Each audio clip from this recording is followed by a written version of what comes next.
스토리텔링 성경 마태복음 제17장 변모하신 예수님 그리고 2차 순환 예고 소제목입니다. 예수님의 영광스러운 변모 시몬 베드로의 신앙 고백 십자가 순환에 대한 첫 번째 예고 메시아 예수를 따르는 길 등 가이사랴 빌립보 지방에서 이런저런 가르침을 베푸신 지 엿새가 지났습니다. 그 후 예수께서는 12제자 중 베드로, 야고보의 동생 요한 이렇게 3명을 따로 데리고 높은 산으로 올라가십니다. 얼마 전 예수님에게서 호된 책망을 들은 베드로는 기가 죽어 조금 떨어져 말없이 따라가고 있었습니다. 말이 없기는 야고보와 요한 형제도 마찬가지였습니다. 높은 산, 교회 전통은 이곳을 다볼산이라고 하지만 오늘날에는 헬몬산으로 보고 있습니다. 헬몬산은 갈릴리 바다 북방의 안티레바논 산맥에 위치한 해발 2850m의 높은 산으로 산 정상은 항상 눈으로 덮여 있습니다. 그 높은 산에 올라갔을 때 세 제자들이 보는 앞에서 예수님의 모습이 갑자기 변모합니다. 놀랍게도 예수님의 얼굴이 해같이 빛나고 예수님의 옷이 빛같이 휘어졌습니다. 하늘의 영광스러운 모습을 띄었습니다. 아, 스승님의 모습이 바뀌었어.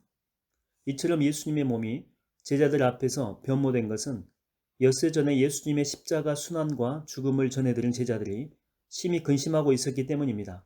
특히 수석 제자인 베드로가 준엄한 책망에 풀이 죽어 있었기 때문입니다. 이에 스승은 제자들을 위로하고 용기를 주기 위해서 하늘의 장엄한 영광을 얼핏 보여주신 것입니다. 그리고 구름 속에서 들려진 하나님의 말씀을 통해 제자들이 더는 스승의 메시아 되심을 의심치 말고 분명히 확신하도록 일깨워 주셨습니다. 아, 저분은 모세. 아, 그리고 저분은 엘리야 아니야.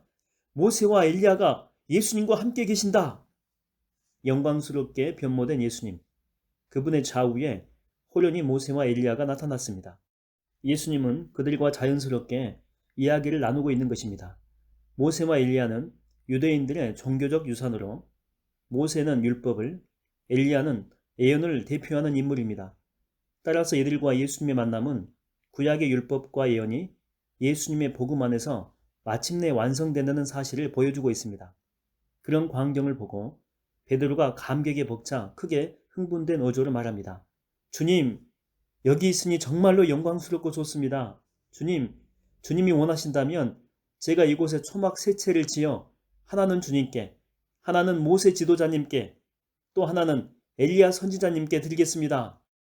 이 같은 베드로의 말이 채 끝나기도 전 빛나는 구름이 예수님, 모세, 엘리야를 확 덮더니 구름 가운데서 하나님의 장엄한 음성이 들려옵니다. 이는 내가 사랑하고 내가 기뻐하는 아들이다. 너희는 그의 말을 들으라. 구름 가운데서 들려오는 하나님의 장엄한 음성. 그 음성을 들은 세 제자, 베드로, 야고보, 요한. 그들은 너무 두려워서 얼굴을 땅에 대고 납작 엎드립니다. 얼마쯤 지났을까? 예수님께서 제자들에게 다가오셔서 손으로 그들을 부드럽게 어루만지시면서 말씀하십니다. 모두 일어나라. 너희는 두려워하지 말아라. 그 말씀에 제자들이 고개를 들자 거기엔 오직 예수님뿐이었습니다. 예수님과 함께 계셨던 다른 두 분, 모세와 엘리야는 어디에도 보이지 않았습니다. 모세와 엘리야는 어디로 가셨지? 제자들은 의아한 듯 고개를 갸웃거렸습니다. 자, 못들 하느냐? 이제 산을 내려가도록 하자. 예수님의 몸이 영광스럽게 변모된 그 높은 산에서 내려오는 길. 예수께서 제자들에게 특별히 당부하십니다. 너희는 오늘 산 위에서 영광스러운 광경을 보았다. 그러나 인자가 죽은 자 가운데서 다시 살아나기 전까지는 지금 본 것을 아무에게도 말하지 말아라. 네 스승님, 그런데 왜 말하면 안 되는 것입니까? 그토록 영광스러운 광경을 모두에게 알리면 참 좋을 텐데요. 만일 예수님의 영광스러운 변모와 예수께서 모세와 엘리야를 대동하고 나타난 장면이 사람들에게 알려질 경우 그것이 당시 로마 입장에서 자신들을 구원해 줄 정치적인 메시아를 대망하고 있던 유대인들에게 열렬한 호응을 받기에 충분했습니다.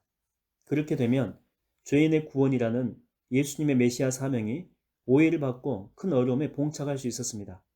그래서 예수님은 인류 구원이라고 하는 메시아 사역이 완료되는 자신의 부활 이전까지는 그런 기적적인 사건이 사람들에게 알려지기를 원치 않으셨습니다. 근데 여기서는 제 생각인데 이들이 본 것을 사람들한테 이야기를 했다라고 해서 사람들이 믿지 않겠죠, 당연히. 근데 부활 이후에는 엄청난 이제 기적을 그들이 경험했기 때문에 이 사건이 있었다라고 하는 것을 이야기해도 이제 믿었을 거다 이렇게 생각이 됩니다. 그러니까 지금은 이야기해도 어차피 믿지 않을 테니까 또 정신병자 취급받을 수 있으니까 주님은 말하지 말라고 하셨다라고 하는 것이 제 생각입니다. 그런데요, 스승님, 궁금한 게 하나 있습니다. 왜 율법 교사들은 메시아보다 엘리야가 먼저 와야 된다라고 말하는 것입니까? 그렇습니다. 당시 율법 교사들은 메시아보다 엘리야가 먼저 와야 된다라고 가르쳤습니다. 그런 가르침의 근거는 구약의 마지막 선지자인 말라기가 그렇게 예언했기 때문입니다. 사실 말라기 선지자가 말한 그 엘리야는 세례 요한을 가리키는 말이었습니다. 하지만 영적 맹인인 율법 교사들은 메시아가 임하기 전에 진짜로 엘리야 선지자가 다시 나타날 줄로 믿고 있었습니다. 그래서 그들은 세례 요한의 출현과 그 후에 나타난 예수님의 메시아 사역을 보고서도 끝까지 예수님을 메시아로 인정하지 않았던 것입니다. 율법 교사들의 말이 옳다. 정말로 메시아보다 엘리야가 먼저 와서 메시아가 오실 모든 준비를 갖추어 놓아야 된다. 그런데 사실 엘리야는 이미 왔다.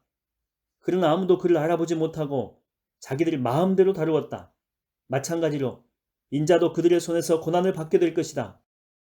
그렇다면 말라기 선지자가 말한 그분 엘리야는 바로 세례 요한을 가리키는 말이었구나. 그제서야 제자들은 예수께서 세례 요한을 두고 그처럼 말씀하신 줄 깨달았습니다. 과연 구약시대의 엘리야 같은 특성을 지닌 세례 요한은 메시아 예수보다 6개월가량 먼저 태어나 예수님이 공생의 사역을 시작하기 전에 유대 광야에서 무 사람들에게 회개 세례를 베풀므로써 메시아의 길을 착실히 닦아 놓았습니다. 소제목입니다. 귀신 들린 아이를 고치심. 예수께서 세 제자와 함께 산 아래에 있는 사람들에게로 돌아왔을 때 한 사람이 예수님 앞에 급히 나와 무릎을 꿇고 간절히 말합니다. 오 주님, 부디 제 아들을 불쌍히 여겨 주십시오. 제 아들이 지금 간질병으로 심히 고생하고 있습니다.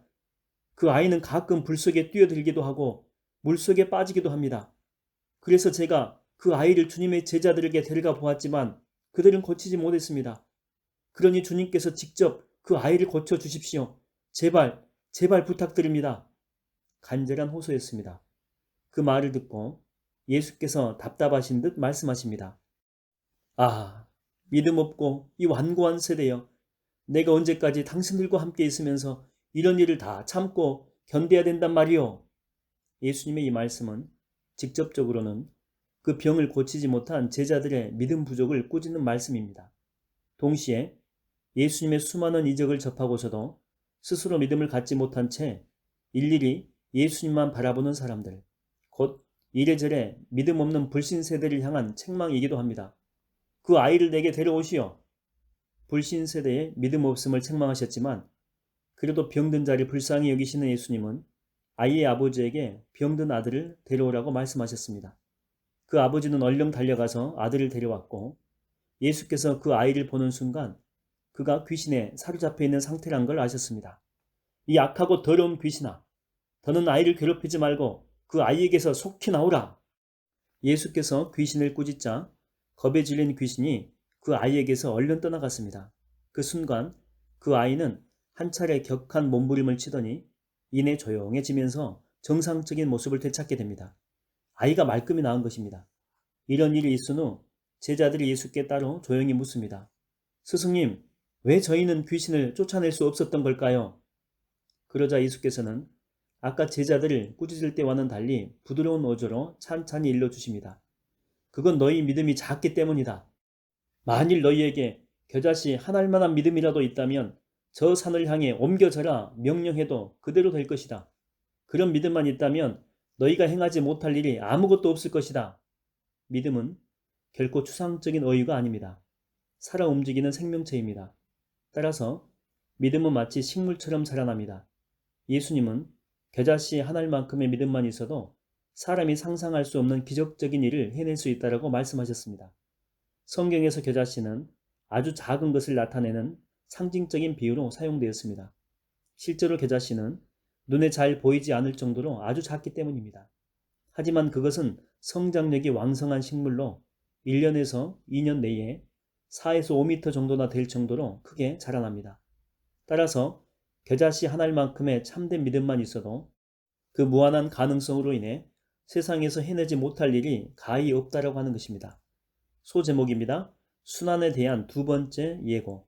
두로, 시돈, 가이사랴 빌립보 등 이방 지역에서 전도 사역을 마치신 예수님은 제자들과 함께 다시 갈릴리 지방으로 돌아오십니다. 하루는 제자들이 전부 모인 자리에서 예수께서 비장한 어조로 말씀하십니다. 제자들아, 저번에도 말했지만 뭐잖아. 인자는 사람들에게 배반당하고 그들의 손에 죽었다가 사흘 만에 다시 살아날 것이다. 십자가 순환에 대한 예수님의 두 번째 예고입니다. 이처럼 예수님은 십자가 순환에 대해서 제자들이 단단히 각오할 수 있도록 미리부터 그들의 마음을 훈련시키셨습니다. 하지만 예수님의 말씀을 듣고 제자들은 크게 염려하고 큰 슬픔에 잠깁니다. 이렇게 불안하게도 어쩌자고 스승님은 저런 말씀을 자꾸 하시는 걸까? 배반당하고 십자가에 매달려 죽다니. 그토록 능력 많으신 분께 어찌 이런 일이 생길 수 있단 말인가? 이때 제자들은 십자가 죽음과 부활로서 실현되는 메시아 예수의 구원 사역을 제대로 이해하지 못했습니다. 그들은 만일 예수님이 십자가에 매달려 죽는다면 그것으로 모든 것이 끝날 것이라고 생각했습니다. 그렇게 되면 예수님께 잔뜩 걸었던 자신들의 기대도 물거품이 되고 산산조각이 날 것이기에 크게 염려하고 상심했던 것입니다. 소제목입니다. 예수께서 성전세를 내심. 하루는 예수님 일행이 갈릴리 바닷가의 가버나움 지방에 이르렀을 때입니다. 성전세를 받으러 다니는 사람들이 예수님의 제자인 베드로에게 와서 묻습니다. 보시오, 당신의 선생님은 왜 성전세를 바치지 않는 거요? 성전세는 성전의 유지와 관리를 위해서 유대의 성인 남자들이 매달 아달월, 오늘날 태양력으로는 2월 중순에서 3월 중순경입니다. 15일경에 의무적으로 바쳐야 하는 종교세입니다. 세금 X는 반세겔이었죠. 이스라엘의 화폐 단위인 반세겔은 헬라의 화폐 단위로 환전하게 되면 2드라크마에 해당되는데 당시 한 드라크마는 노동자의 하루치 품삯이었습니다. 따라서 반세겔은 성인 노동자의 이틀치 품삯에 해당되는 액수입니다. 이 같은 성전세를 바치라는 말을 듣고 베드로가 대답합니다. 네, 물론 바쳐야 되겠지요. 베드로는 예수님의 뜻을 알아보지도 않고 성급한 마음으로 바친다라고 대답했습니다. 그런 뒤 베드로가 집으로 들어가서 그 말을 전해 드리려고 하는데 예수께서 먼저 아시고 베드로에게 물으십니다. 베드로야, 넌 어떻게 생각하느냐? 세상 임금들은 관세와 주민세를 자기 아들들에게서 받느냐 아니면 다른 사람들에게서 받느냐? 이는 베드로의 경솔한 실수를 깨우쳐 주기 위한 예수님의 질문입니다. 그런 의중을 아는지 모르는지 베드로는 즉각 대답합니다. 세상 임금들은 다른 사람들에게서 세금을 받습니다. 그렇다면 임금의 아들들은 세금을 내지 않아도 되는 것이 아니냐? 물론 그렇습니다. 고대 세계에서 통치권자의 아들들은 당연히 면세 대상이었습니다. 마찬가지로 성전을 유지하고 관리하기 위한 성전세의 경우에도 하나님은 성전의 주인 되심으로 그분의 아들이신 예수님은 당연히 성전세를 낼 필요가 없었습니다. 이로써 예수님은 다시금 자신이 하나님의 아들이라고 하는 메시아의 신적인 권위를 깨우쳐 주신 것입니다. 그러나 당시 제자들은 예수님의 말씀이 무엇을 뜻하는지 제대로 알지 못했습니다. 네, 스승님? 그게 무슨 말씀이신지. 그래, 좋다. 그럴지라도 괜히 오해를 살 필요는 없으니 성전세를 내도록 하마. 베드로야, 너는 지금 바다에 가서 낚시하여라. 그리고 맨 먼저 낚인 물고기의 입을 벌려보아라. 그러면 그 물고기 입속에서 한 세겔짜리 동전이 들어있을 것이다. 너는 그것을 꺼내어 나와 내 몫의 성전세로 그들에게 갖다 주어라. 예수님과 베드로는 똑같이 반세겔의 성전세를 냈지만 본질적으로 다른 입장에서 그것을 냈습니다. 본질상 하나님의 아들이신 예수님은 마땅히 성전세를 낼 필요가 없었지만 사람들의 오해를 사지 않기 위해서 일부러 내신 것입니다. 하지만 베드로는 율법의 규정에 따라 생명의 속전인 성전세를 마땅히 내야만 했습니다.